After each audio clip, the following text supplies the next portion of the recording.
Welcome to the show. In the last 24 hours, we've seen some real sort of down and dirty talk about the pointless political football that is this government shutdown, which continues. I guess now we're into day 12 or so. I mean, who's even really keeping track at this point? Remember, if you've not been paying attention, and I envy you if you haven't, I wish I were you.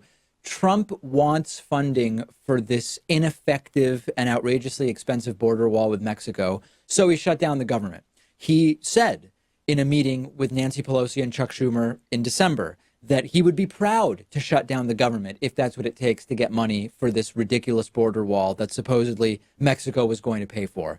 Democrats, to their credit, seem to be holding steady that they're just not going to give him any money for this really dumb and expensive, overpriced border wall. And President Trump decided yesterday to bring in some lawmakers to talk. He met with congressional leadership from the Democratic and Republican sides yesterday. Senate Minority Leader Chuck Schumer actually asked Trump, why can't we open government while we figure out border security funding and all of this other stuff? And Donald Trump couldn't or wouldn't give a good answer. Schumer asked again. Trump didn't give a reasonable answer. Schumer asked a third time.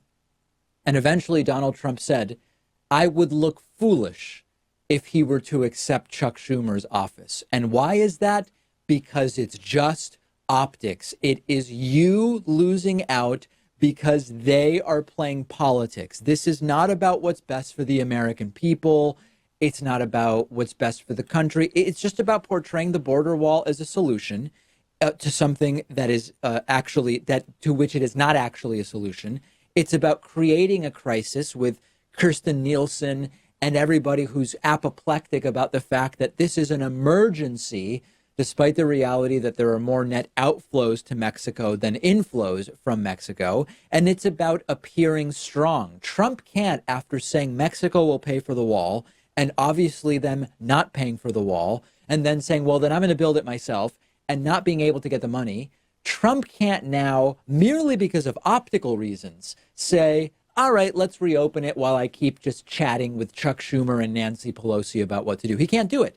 And then from the president to the Senate, just as bad.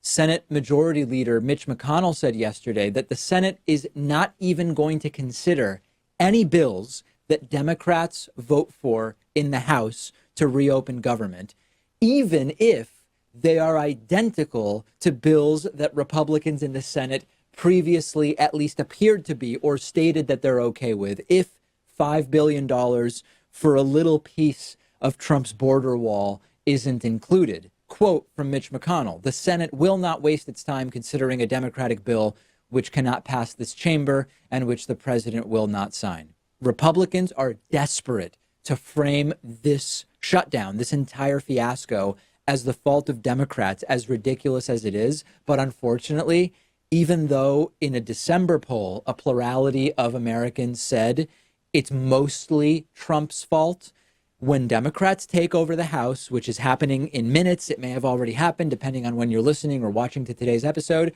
When Democrats take over the House with Democratic control of the House, the blame is going to start to shift in the minds of the public towards Democrats, Pat. And that is what is absolutely disturbing and disgusting about this, which is that even though Trump said on live TV he would proudly shut it down, the blame will start to move to Democrats. And we know that how? Because even in December, almost a third of Americans were already blaming Democrats. This is going to become a problem. Yeah, and Democrats don't deserve the blame because this started when Republicans had control of the presidency and the House and the Senate. As you mentioned, Trump said that he would take the mantle for the shutdown when he had Schumer and Pelosi in the Oval Office. And of course, Mexico was supposed to pay for the wall. So Democrats, I don't think, deserve any blame. But as time goes on, they will start to share some of it.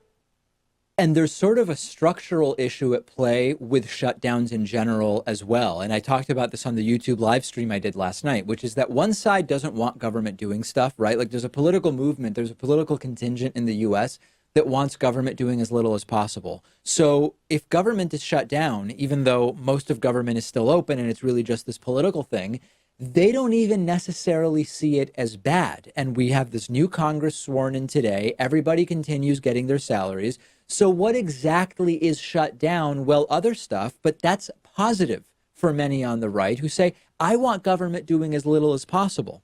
Last thing on this issue, Trump is now claiming that Mexico will be paying for the wall through the trade deal that he signed with them, which is one of the dumbest arguments politically that I've ever heard, but it will probably convince some people. And this is sort of how Trump is framing it up.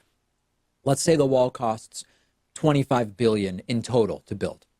The trade deal with Mexico, Trump claims, will shift our trade relationship in such a way that even if the wall costs $25 billion, by virtue of having signed this modified trade agreement with Mexico, we will come out $25 billion ahead. So it's sort of as if Mexico were paying for the wall, which is maybe the dumbest political argument, not the most, gloriously and hilariously dumb, but really on its merits, shifting trade deficits or surpluses that doesn't provide cash for things like border walls. It's an infantile and silly argument based on a completely incorrect understanding of how government works, but some of his followers are falling for it and they're tweeting me about it. And it's going to work, unfortunately, which is why Democrats need to take control of this situation immediately upon taking control of the House of Representatives, which is